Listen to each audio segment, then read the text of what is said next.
Alors du coup le chien, pourquoi le chien? Alors pour les gens qui n'ont pas suivi ce qui s'est passé, et je peux comprendre que vous n'ayez pas du tout suivi puisque vous n'avez pas eu de nouvelles de moi depuis très longtemps. Donc pour vous donner un ordre d'idée, je vais passer très rapidement et ne pas donner beaucoup de détails sur ce qui s'est passé à la montagne, avec qui j'ai travaillé, etc. Puisque l'affaire n'est pas encore finie, il y a potentiellement une envie de prud'homme, donc je ne vais pas m'étaler dessus et je vais pas vraiment rentrer dans les détails de ce qui s'est passé. Mais pour vous donner un topo, j'étais saisonnière à la montagne avec des personnes que mes parents connaissaient et considéraient comme des amis, et on m'a un peu chié la gueule, voilà, littéralement, avec promesse d'embauche pour le reste de l'année, etc. Donc bon, voilà.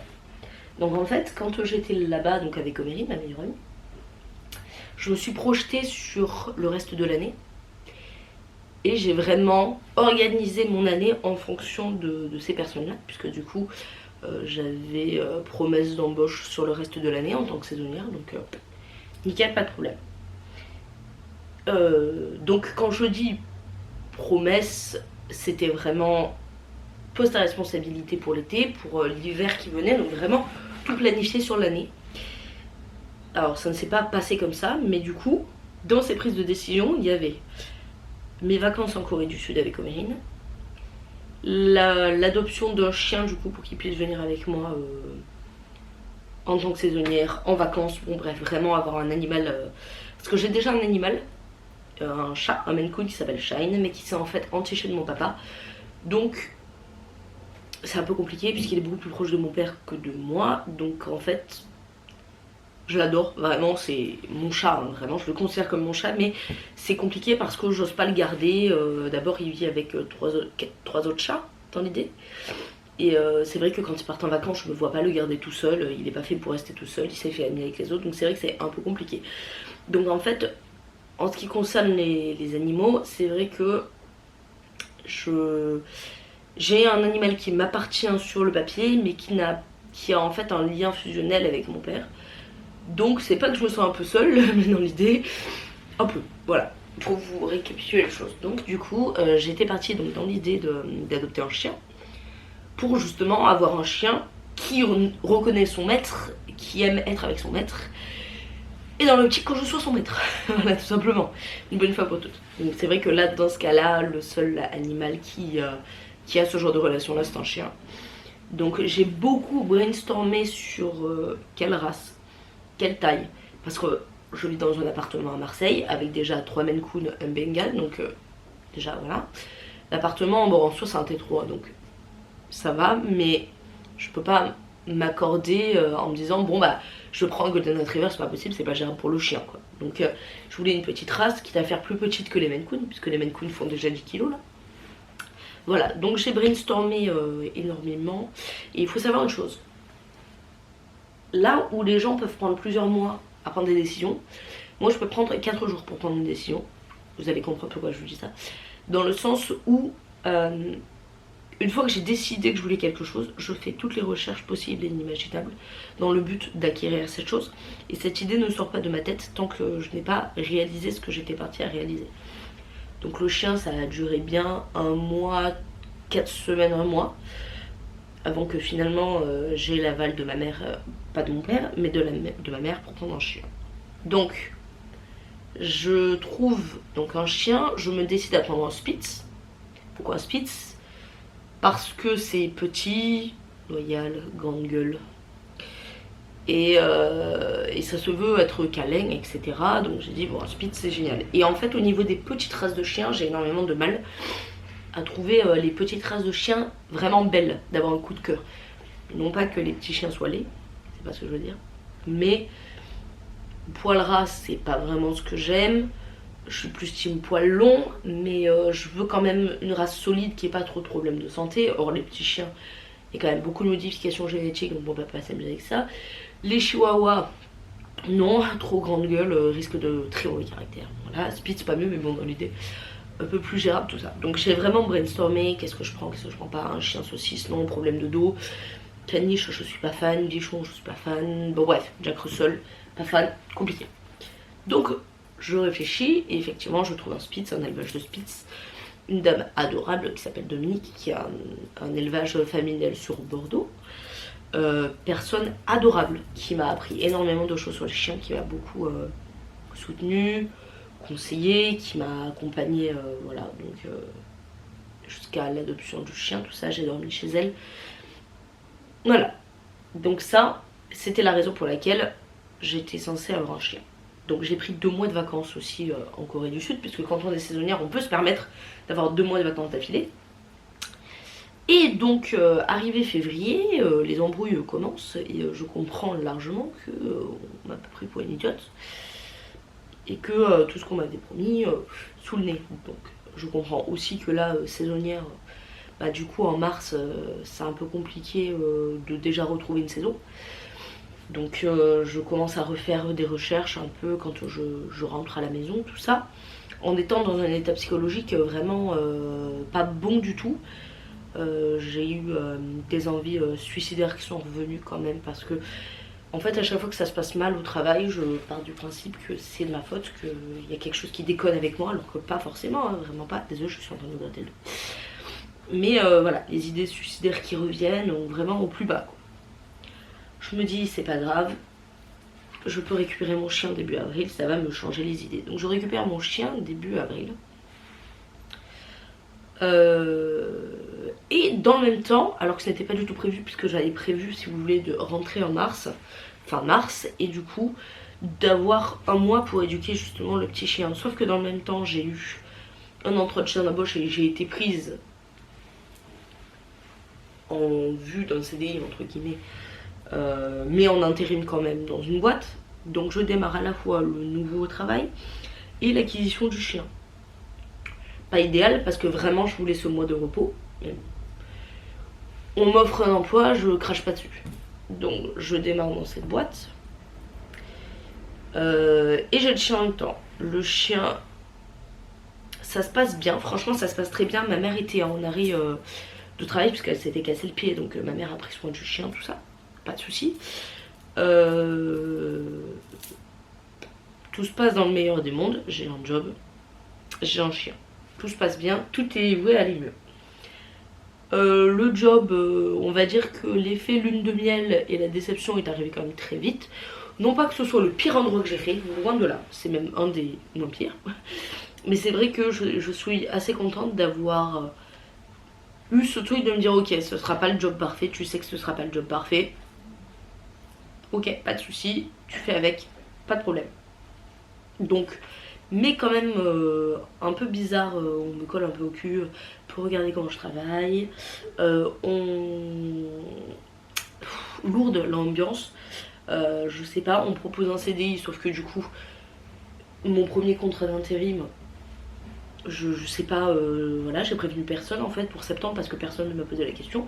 Donc quand je leur ai dit que j'avais 2 mois de vacances, c'était un drame. Bref. Ils sont quand même réussi à se calmer, ils me gardent en intérim jusqu'à mes vacances, donc là je bosse toujours chez eux.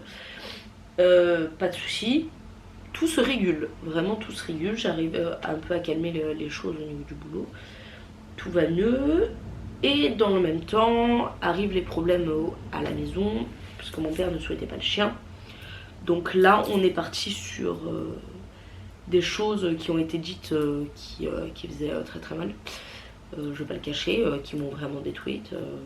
Donc rebelote les envies de suicide, tout ça. Et voilà. Donc franchement là c'est quoi, le mois dernier, hein. Non, c'était en début de... Oui, le mois dernier. Donc fin mai, début juin, franchement très compliqué avec le chien. Enfin, pas très compliqué avec le chien, parce qu'en soi le chien ne faisait rien. Mais c'était... un chiot heureux de vivre avec une grande bouche parce que c'est un Spitz et que ça boit un petit peu. Et bon bref, vu que du coup ma mère avait donné son autorisation pour le chien mais pas mon père, il y a eu des mots pas très agréables qui ont été dits.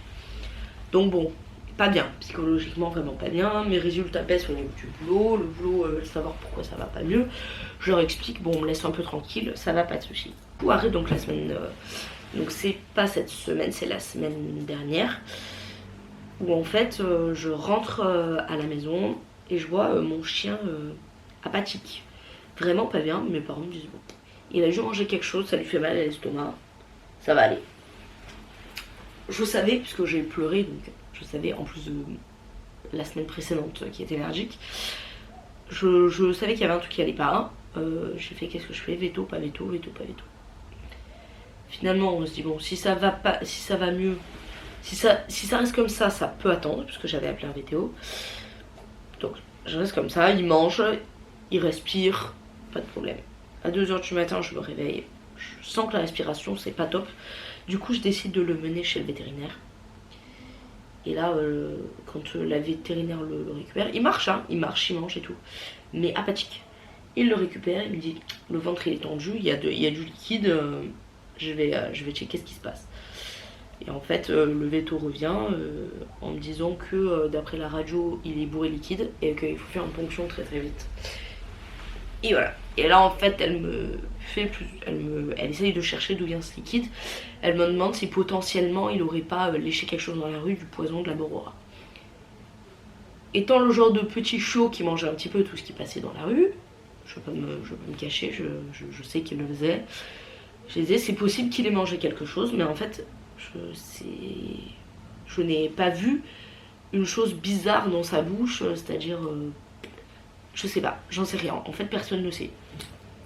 Elle l'amène pour faire la ponction, 20 minutes après elle revient, elle m'annonce que le chiot est mort. Voilà. Donc avec une hémorragie interne à cause de potentiellement un empoisonnement à la morora. Donc la semaine d'avant j'avais eu des mots très très durs de la part de mon père me disant que le chien fallait que je me trouve un appartement, que c'était comme ça, que bon bref voilà. La semaine d'après mon chien meurt. Le chiot n'avait que 4 mois, même pas, il était sur son 5e mois. Il a pas passé il est même pas allé jusqu'au 5e mois. Là je m'effondre vraiment, je me dis bon, je suis débarrassée du chien de toute façon, mon père en voulait pas, tant pis, c'est la vie. Voilà, bon, les envies de suicide reviennent, donc là ça fait beaucoup, en peu de temps d'envie de suicide. Je me dis putain, voilà. Et au final quand je rentre et que mon père comprend ce qui s'est passé et vraiment voit mon état, ne comprend pas parce qu'à 4 mois c'est juste horrible la mort d'un chiot quoi, surtout sur ce genre de choses. La morora n'est pas autorisée ou du moins est très contrôlée, donc c'est vraiment quelqu'un qui a mis de la morora dehors. Bref, donc là les nerfs s'empartent un petit peu de mes parents parce que voilà, donc ils font des affichettes dans la rue et moi je me questionne pendant vraiment, la décision a été prise en 4 jours. Qu'est-ce que je fais? Sur le coup j'ai pas envie de reprendre un chien parce que je me dis si c'est pour que ça recommence, il n'y a aucun intérêt. Mais il me faut cet animal parce qu'en fait ma façon de gérer le deuil c'est reprendre un animal dans la foulée. Alors ça il y a très peu de gens qui le comprennent, mais je fonctionne comme ça. C'est-à-dire que le trou, ce manque que laisse l'animal quand il meurt, je ne le gère pas du tout. Du coup je préfère ramener très rapidement chiot, chaton, peu importe, ramener en fait un animal parce que il va ramener forcément de la joie, des conneries, de l'ambiance dans la maison. Là on a des chats, on a pas mal de chats mais qui sont très calmes, donc quand on ramène un bébé animal il fait des conneries, bon bref ça nous occupe vraiment l'esprit et c'est vrai que c'est comme ça moi que je gère le deuil. Mais là le problème c'est qu'on était sur une situation où le chiot n'était pas forcément accepté par tout le monde, donc je me disais le chiot, j'aurais plus d'autres chiots quoi. Voilà, c'était le chien. En plus du coup ils veulent potentiellement me prendre en CDI, donc il est plus question de saisonnière, donc je sais pas. Mais d'un autre côté il faut quelque chose, Je me suis renseignée sur le furet aurait été sympa, sauf que du coup les animaleries ne les vendent plus, donc il faut passer par des élevages de furets, bon, un peu plus compliqué que ce que j'avais pensé pour le furet, pas aussi rapide que j'aurais souhaité. Je réfléchis tout ça et finalement mon père me dit de vive voix, reprends un chien. Ok, cette taille de chien, petit chien, c'est vrai que ça prend pas beaucoup d'espace et d'un autre côté ça va, moi je préfère que tu reprennes un chien, que t'aies ton animal. Et au final il a un peu eu grâce ou à cause de ce choc-là, compris l'intérêt de la manœuvre en fait d'avoir un animal qui m'appartient. Et effectivement, voilà, donc là il me donne son accord pour récupérer un chien. Je me dis ok, mais je veux pas reprendre un chien, je veux pas parce que le chien je l'avais payé 2000. Et franchement, je suis pas riche quoi. 2000 déjà, j'ai mis 4 mois à le rembourser le premier chien. Je peux pas remettre ce prix-là. Je vais aller voir l'SPA.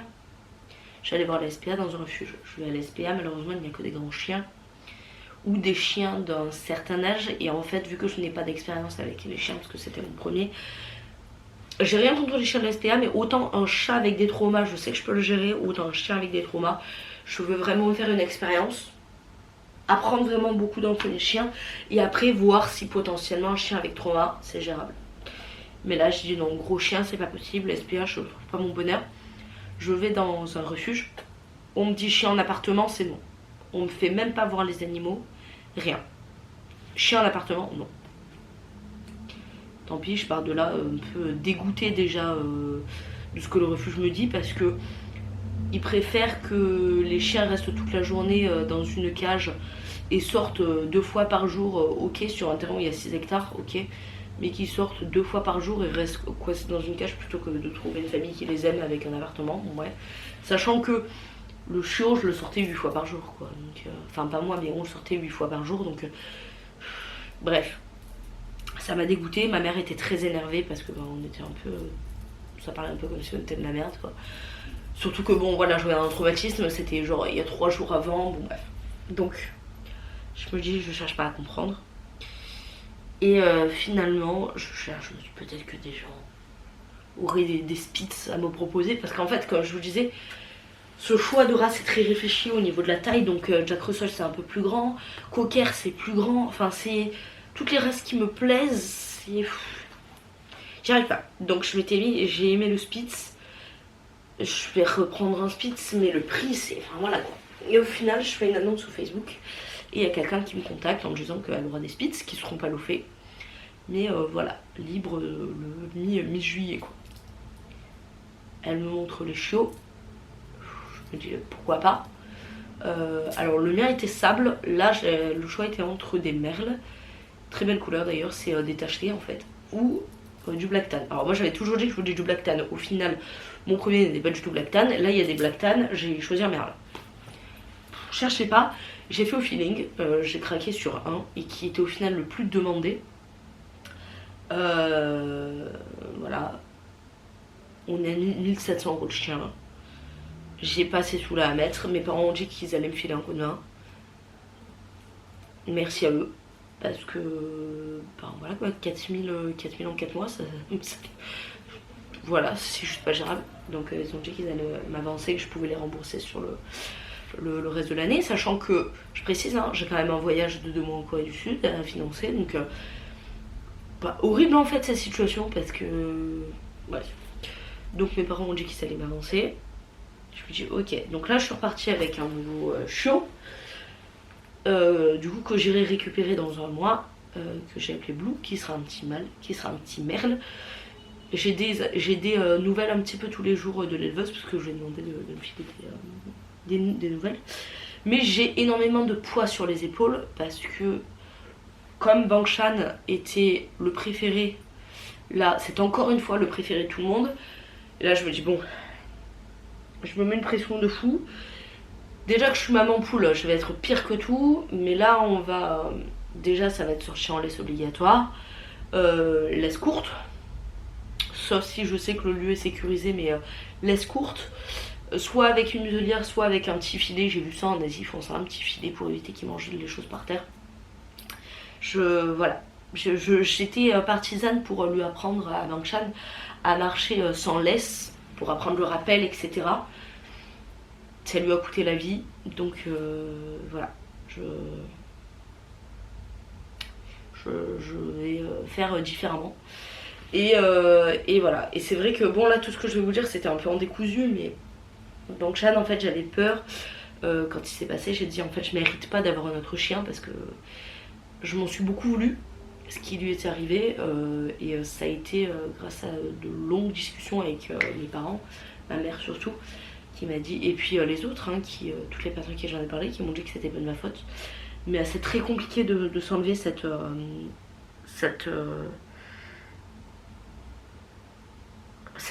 faute, hein, vraiment, c'était de ma faute, cette culpabilité, voilà. Cette culpabilité, me dire c'est de ma faute, il est mort par ma faute parce que j'ai pas fait attention. Et d'un autre côté, quand je suis allée chez le vétérinaire, elle m'a dit clairement que c'était pas de ma faute. Et elle m'a dit que concrètement, il avait léché ça depuis déjà 72 heures et que...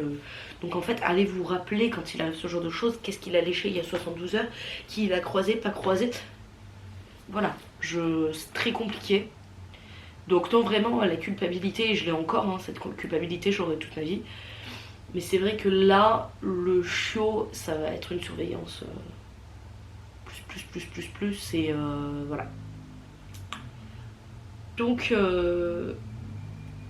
on repart entre guillemets avec un nouveau chiot, mûrement réfléchi, avec l'accord de tout le monde, le soutien de tout le monde, sauf de ma meilleure amie, qui elle était partie pour que je ne reprenne pas d'animaux, pour des raisons qui lui sont propres et je comprends puisque mon père a des réactions un petit peu agressives des fois avec les animaux, donc c'est vrai qu'elle m'a dit que c'était une très mauvaise idée d'en reprendre un.